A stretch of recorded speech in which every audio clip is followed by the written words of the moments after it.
Israel का world famous iron डोम एक ऐसा अनोखा एयर डिफेंस सिस्टम जो दुश्मन के मिसाइल्स को हवा में ही इंटरसेप्ट कर देता है, उनको जमीन तक भी पहुंचने नहीं देता। सालों से हिजबुल्लाह और हमास के रॉकेट से आयरन डोम इसराइलीज को सुरक्षित रखता आया है।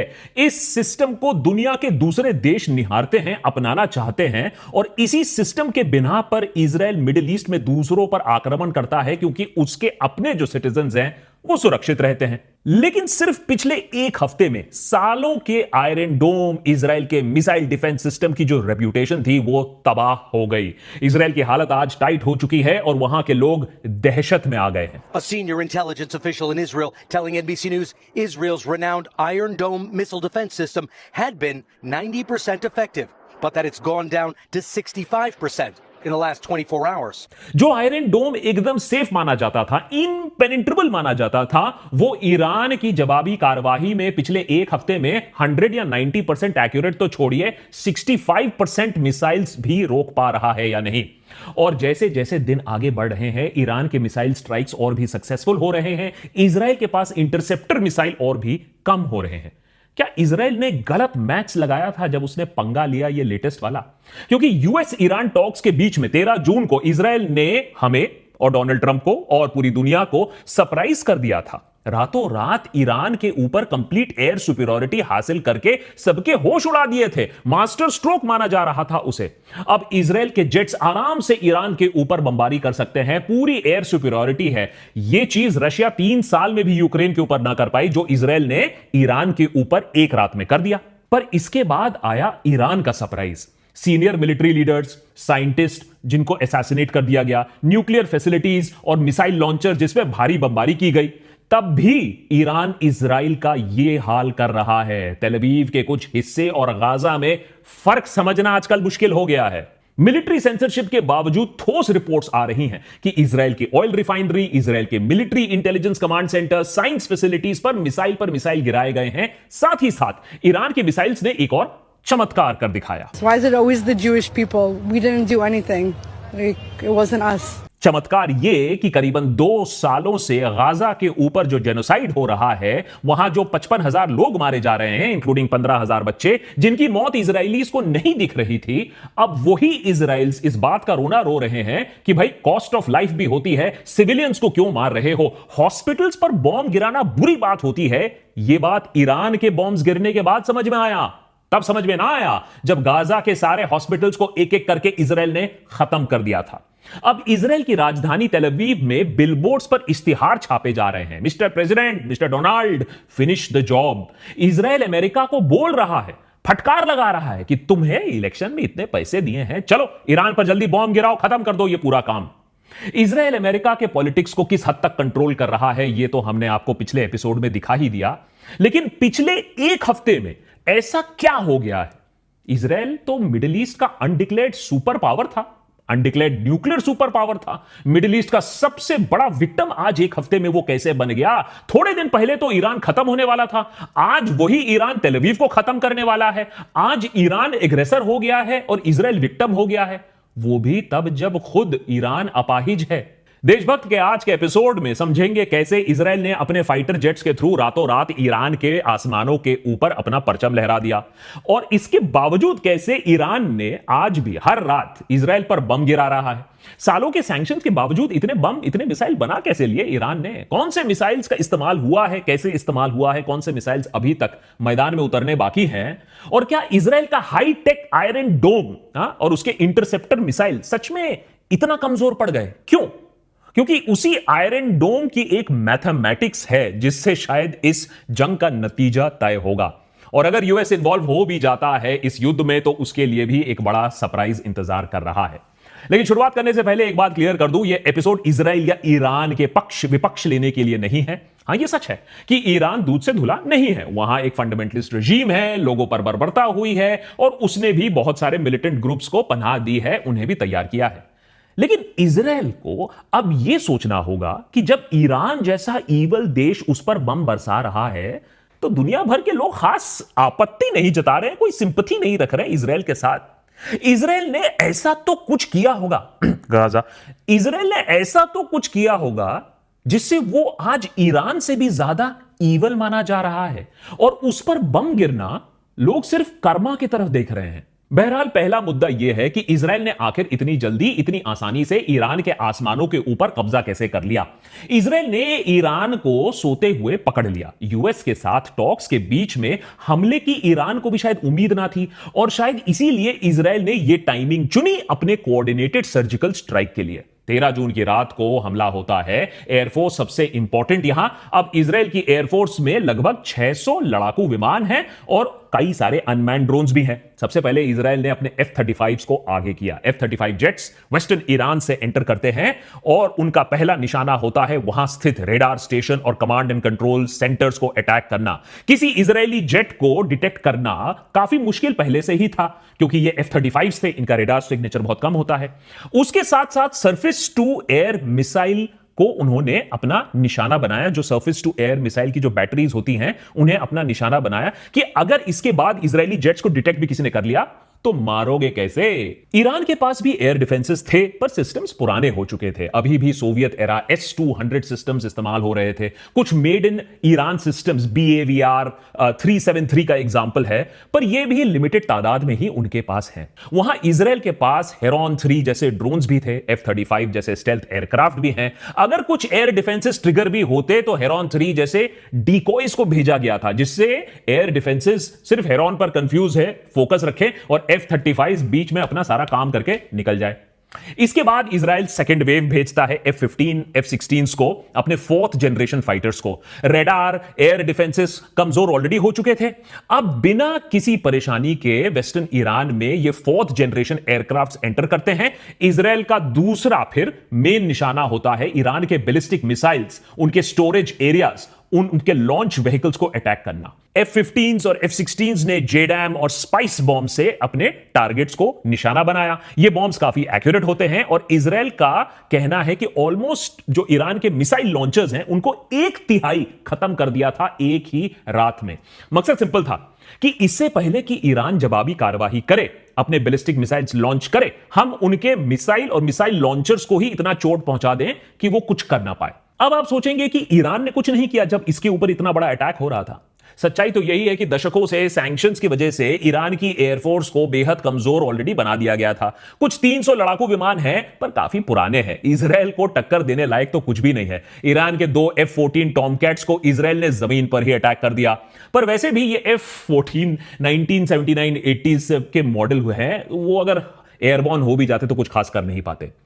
इस सब के साथ साथ इजराइल ने टॉप लीडरशिप को टारगेट किया। मिलिट्री जो लीडरशिप है उसको, factories, airfield, nuclear supply, scientist, क्योंकि याद रखिए पूरी कहानी ईरान के न्यूक्लियर बॉम्ब बनाने के ऊपर टिकी हुई है कि वो 15 दिनों के अंदर बस न्यूक्लियर बॉम्ब बनाने वाले थे। इसीलिए हमने ये सारा टारगेटिंग किया है, ये सर्जिकल स्ट्राइक किया है।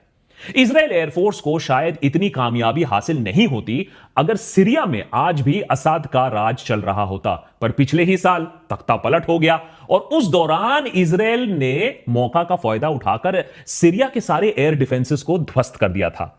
इराक का एयर डिफेंस पहले से ही ध्वस्त था, यानी इजराइल ने आराम से सीरिया और इराक के थ्रू वेस्टर्न ईरान में एंटर किया, अपना काम कर दिया। नतीजा यह कि एक ही रात में इजराइल ने ईरान के आसमानों पर कब्जा कर लिया था। पर सवाल यह है कि अब एक हफ्ते बाद से ज्यादा जाकर यह एयर सुपीरियरिटी होने के बाद भी ऐसा क्यों हो रहा है कि काम तमाम करने के लिए ट्रंप को आवाज लगाई जा रही है, क्योंकि ईरान उस आसमान को चीरता हुआ इजराइल पर अभी भी हमला कर रहा है। और यह वॉर हिस्ट्री के लिए भी एक बहुत इंटरेस्टिंग चैप्टर है। ईरान की एयरफोर्स और उसकी डिफेंसेस की कमजोरी को इजराइल ने खूब अच्छी तरीके से समझा, मगर ईरान को भी अपनी कमजोरी के बारे में पता था। इतने सैंक्शंस के बाद वो भी जानता था कि बड़े लेवल पर वो एयरफोर्स ऑपरेट नहीं कर सकता है, एयर सुपीरियरिटी नहीं रख सकता है। ईरान ने शायद इसी बात की प्लानिंग की थी, कैलकुलेशन की थी कि अगर कभी इजराइल या यूएस उसके देश पर आक्रमण करेगा तो वो कैसे रिएक्ट करेगा, क्योंकि 1000 किलोमीटर वो इराक और सीरिया के थ्रू अपनी आर्मी तो भेज नहीं पाएगा इजराइल। और यही ईरान ने एक लॉन्ग टर्म स्ट्रेटेजी बनाई, बैलिस्टिक मिसाइल्स में इन्वेस्ट करने की स्ट्रेटेजी। बैलिस्टिक मिसाइल्स बहुत तेज मिसाइल्स होते हैं, बहुत दूर तक जा सकते हैं। लॉन्च के टाइम पर एक ताकतवर रॉकेट इंजन की जरूरत होती है जो मिसाइल को एटमॉस्फेयर से बिल्कुल ऊपर के हिस्से में ले जाता है, फिर वहां मिसाइल का एक कर्व्ड पाथ फॉलो करता है, फिर अंत में नीचे आते आते बेहद तेजी से एक साउंड की रफ्तार से भी ज्यादा, मैंने 5 गुना ज्यादा, 6 गुना ज्यादा, मार्क 5, मार्क 6 जैसे रफ्तार में अपने टारगेट की तरफ बढ़ता है। ऐसे मिसाइल से ईरान बिना एयर सुपीरियरिटी भी इजराइल पर हमला कर रहा है हर दिन। यह टेक्नोलॉजी आसान नहीं है, पर चाइना और नॉर्थ कोरिया ने मदद की थी। 1987 में ईरान ने अपना पहला खुद का made in Iran ballistic missile बनाया, शहाब 1, जो 300 किलोमीटर दूर तक जा सकता है, 1000 किलोग्राम का पेलोड यानी एक्सप्लोजिव कैरी कर सकता है। और यह बस शुरुआत थी। ईरान की सरकार ने भर भर कर मिसाइल प्रोग्राम एंड R&D पर पैसा लगाया। आज ईरान के पास मिडिल ईस्ट में सबसे ज्यादा बैलिस्टिक मिसाइल है, सबसे एडवांस्ड मिसाइल प्रोग्राम भी है। शॉर्ट रेंज और मीडियम रेंज दोनों तरह की बैलिस्टिक मिसाइल्स मौजूद हैं। शॉर्ट रेंज में शहाब 1, ख्वाम 1, फतेह 110 जैसे मिसाइल्स हैं। अभी इजराइल पे जो मिसाइल गिर रही हैं वो सारी मीडियम रेंज है। मीडियम रेंज में ईरान के पास शादाब 3, इमाद और गदर 110 मिसाइल, खैबर शिकन जैसी रेंज जो मिसाइल्स हैं उनकी रेंज 1500 से 2000 किलोमीटर तक होती है और इनका बड़े लेवल पर इस्तेमाल अभी हो चुका है। पर सवाल यह है कि ये आयरन डोम को कैसे चीर पाए, जो फेमस आयरन डोम था। अब इजराइल की एयर डिफेंस दरअसल 4 मेन लेयर्स होती हैं। आयरन डोम, जो प्रसिद्ध आयरन डोम है, वो इस लेयरिंग का सिर्फ एक हिस्सा है। पहले है बेसिक लेयर, जो आयरन डोम जिसे कहलाया जाता है, जो हमास और हजबुल्ला के शॉर्ट रेंज और छोटे रॉकेट्स को डील करता है, उसके साथ वो निपटता है। उसके बाद जो लेयर आता है उसे कहते हैं डेविड स्लिंग। ये मीडियम रेंज बैलिस्टिक मिसाइल्स को रोकने के लिए इस्तेमाल किया जाता है। फिर आता है दी एरो सिस्टम, तीसरा लेयर है एरो 2 का, जो कि शॉर्ट या मीडियम रेंज बैलिस्टिक मिसाइल्स को डील करता है। और चौथा लेयर है एरो 3 का, जो लॉन्ग रेंज बैलिस्टिक मिसाइल को मार गिराने के लिए काम आता है। और इस इजरायली एयर डिफेंस और ईरान के बैलिस्टिक मिसाइल के बीच मानो टेक्नोलॉजिकल शतरंज का खेल अब चल रहा हो कि किसका मिसाइल बेटर है, किसका इंटरसेप्शन बेटर है और किसके पास कितना असला बारूद है। लेयर्ड एयर डिफेंस की अगर हम बात करें तो इजराइल के पास बहुत सारे रेडार सिस्टम्स हैं। ईरान जैसे ही मिसाइल लॉन्च करता है, इजराइल को पता चल जाता है। फिर मिसाइल के टाइप के हिसाब से एयर डिफेंस सिस्टम को चुना जाता है कि कौन सा रॉकेट लॉन्च किया जाएगा। और हर ईरानी मिसाइल के लिए एक नहीं 2 इंटरसेप्टर्स लॉन्च किए जाते हैं। इजराइल के पास इंटरसेप्टर है, यह बात तो ईरान भी जानता है, इसीलिए वो भी पीछे नहीं हटा, उसने भी और R&D किया। देखिए, बैलिस्टिक मिसाइल की एक प्रॉब्लम होती है कि उनका जो फ्लाइट पाथ होता है वो कहीं ना कहीं जाकर प्रिडिक्टेबल होता है। एक बार रेडार ने आपको पकड़ लिया तो उसको इंटरसेप्ट करना कोई ज्यादा बड़ी दिक्कत की बात नहीं होती है। ईरान के शहाब 3 मिसाइल में यही प्रॉब्लम थी, तो शहाब 3 को अपग्रेड करके इमाद और गदर मिसाइल सिस्टम बनाए गए हैं। इनमें होता यह है कि ये मैन्यूवरेबल री एंट्री व्हीकल का एक सिस्टम इंप्लॉय करते हैं। इससे होता यह है कि इमाद जैसा रॉकेट जब एटमॉस्फेयर में री एंट्री करता है, जो मिसाइल, ये लंबी उड़ान के बाद भी अपने टारगेट की तरफ गिर रहा होता है, लेकिन उस टाइम पर भी ये अपना रास्ता बदल सकता है, एक जिग-जैग रास्ता अपना सकता है, इंटरसेप्टर्स को चकमा दे सकता है, तो इसको गिराना और भी ज्यादा मुश्किल हो जाता है। गदर 1 भी यही कर सकता है और इसके साथ सबम्यूनिशंस भी लॉन्च कर सकता है। यानी गिरते वक्त छोटे छोटे कई बम रिलीज कर दो, जिसके चलते इंटरसेप्टर अगर तुम तक पहुंच भी गया तो उसका रेडार सिस्टम कंफ्यूज हो जाएगा कि कौन से बम को अब मैं मारूं। ईरान ने 19 जून को ऐसे सबम्यूनिशंस वाले मिसाइल का भी इस्तेमाल किया। इसका एक्स्ट्रा डेंजर यह हो जाता है कि ये एक से ज्यादा एरिया पर यह हमला करता है, इसका वाइड एरिया अटैक होता है। और ये जब छोटे छोटे बम जब छोड़ता है तो वो बम इमीडिएटली ना भी फट सकते हैं, कई हफ्तों बाद भी एक्सप्लोजन हो सकता है। और इसके साथ आता है एक और बड़ा सवाल। ईरान ने दावा किया है कि वो अब हाइपरसोनिक मिसाइल्स भी तैयार कर चुका है, फतह 1 जैसे मिसाइल्स भी हैं उसके पास। जहां दूसरे बैलिस्टिक मिसाइल्स मार्क 5, मार्क 6 के रफ्तार से आते हैं अपने टारगेट की तरफ, वहीं फतह 1 मार्क 13 की रफ्तार से अपने टारगेट की तरफ बढ़ता है। देखिए, नॉर्मल बैलिस्टिक मिसाइल में भी 100% इंटरसेप्शन गारंटी नहीं हो सकता है, even for the best systems जो इजराइल बना ले। अब आप सोचिए कि अब रफ्तार अगर मार्क 13 तक बढ़ जाए, माने साउंड के रफ्तार से 13 गुना ज्यादा, तो सोचिए बेस्ट से बेस्ट इंटरसेप्टर सिस्टम आपको कैसे पकड़ेगा। साथ ही साथ हाइपरसोनिक मिसाइल्स धरती के पास उड़ते हैं, रेडार्स को उतना टाइम भी नहीं मिलता है कि उन्हें ट्रैक किया जाए कि वो एटमॉस्फेरिक री एंट्री कब कर रहा है। ये तो जमीन के पास उड़ता उड़ता सीधे पास अपने टारगेट पहुंच जाता है, पता भी नहीं चलता है। फतह मिसाइल्स की एक और खासियत है, शादाब, इमाद, गदर में लिक्विड फ्यूल का इस्तेमाल किया जाता है। अब इस स्पेशल फ्यूल को जब आप तैयार करते हो, मिसाइल को रेडी करते हो, उसमें काफी टाइम लग जाता है। और अगर कोई ड्रोन्स है या स्कैनिंग है, रेडार्स ये पिकअप कर सकती हैं, सर्वेलेंस ड्रोन इस चीज को पिकअप कर सकते हैं और पहले ही रॉकेट को ध्वस्त कर सकते हैं। इसीलिए ईरान ने फतह मिसाइल में सॉलिड फ्यूल का इस्तेमाल किया है, जिससे लॉन्च टाइम भी काफी कम हो जाता है, एडवांस वार्निंग नहीं मिल पाती है दूसरे साइड को। और अभी तो कहा जा रहा है और भी मिसाइल्स हैं। अब देखिए, वॉर में काफी प्रोपेगेंडा भी होता है और काफी चीजें हाइप करके भी बोली जाती हैं, लेकिन ईरान का कहना है कि उसने अभी भी कुछ मिसाइल्स हैं जिसका इस्तेमाल नहीं किया है।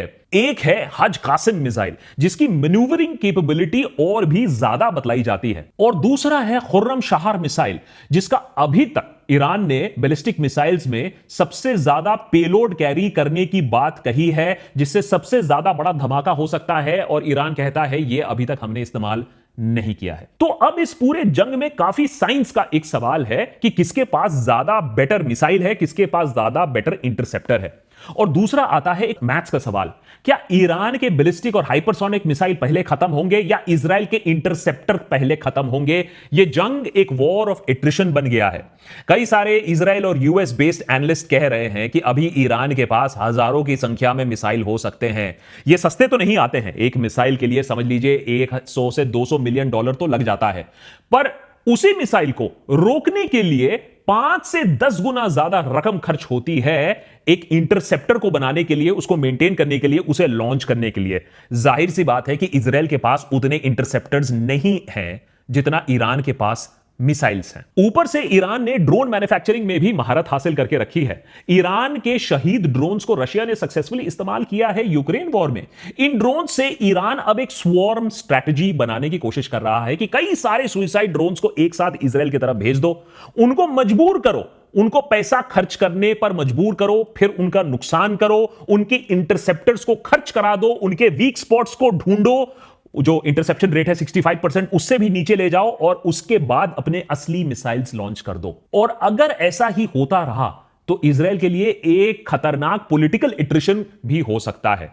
1-2 महीने सोचिए, अगर यह जंग चलता रहा तो सवाल यह भी उठने लगेगा कि हमारी एयर सुपीरियरिटी का क्या फायदा, जब तक हमारे एयरपोर्ट, हमारे ऑयल रिफाइनरीज, हमारे सिटीजन सेफ नहीं है। 20 जून को मरसेक ने भी कह दिया कि वो हाइफा पोर्ट से अपने ऑपरेशंस रोक रहा है।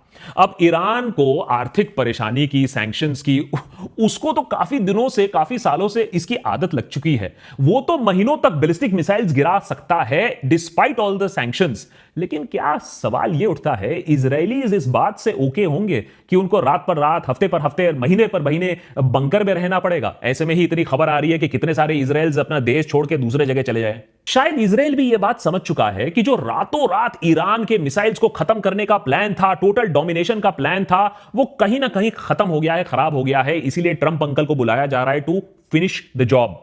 पर अमेरिका के लिए भी यह करना इतना आसान नहीं है, और उनके लिए भी एक सरप्राइज है, क्योंकि अब खबर आ रही है कि पेंटागन में काफी यूएस डिफेंस ऑफिशियल्स का मानना है कि फोर्डो के न्यूक्लियर फैसिलिटी वो इतना अंडरग्राउंड है कि अमेरिका की शक्तिशाली जो बंकर बस्टिंग, जो 2 टन जो बड़ा बॉम्ब है, उसको भी अगर आप लगाओगे तो तबाह नहीं कर पाओगे। सिर्फ और सिर्फ एक टैक्टिकल न्यूक्लियर वेपन से यह काम हो पाएगा, जो ट्रंप और पेंटागन नहीं करना चाहते हैं। इस युद्ध को न्यूक्लियर कोई नहीं बनाना चाहता है, इजराइल को छोड़ के शायद। यानी ये वॉर ऑफ एट्रिशन अभी और काफी टाइम तक खिंच सकता है। शॉर्ट टर्म में इजराइल ने ईरान को सरप्राइज तो कर दिया, एयर सुपीरियरिटी भी मेंटेन कर लिया, लेकिन जिस तरीके से ईरान ने अंडरग्राउंड फैसिलिटीज अपनी सेफ रखी हैं, मिसाइल और ड्रोन प्रोडक्शन की कैपेसिटी सेफ रखी है, लगता है कि युद्ध अभी और खिंच सकता है। वो तो यूएसए का सपोर्ट है इजराइल के ऊपर, और पीछे से सप्लाई और पैसा आ रहा है। नहीं तो हाल ऐसे चल रहे हैं जिस रेट पर हो रही है चीजें कि नेतन्याहू को ही बंकर में ना भागना पड़े। और दुनिया भी कह रही है कि देखो कैसे कर्मा का चक्र घूम रहा है। जिस देश ने बिना किसी ऑपोजिशन के, रुकावट के 55,000 लोग मार दिए गाजा में, आज वो 24 जाने जाने के बाद इतनी बुरी तरीके से तिलबिला रहा है, परेशान है, अमेरिका को गुहार लगा रहा है। इंटरनेशनल कम्युनिटी से सपोर्ट मांगा जा रहा है, जो इंटरनेशनल कम्युनिटी गाजा का जेनोसाइड देखकर भी चुप रही। सच ही कहा है किसी ने, ऊपर वाला देख तो सब कुछ रहा है।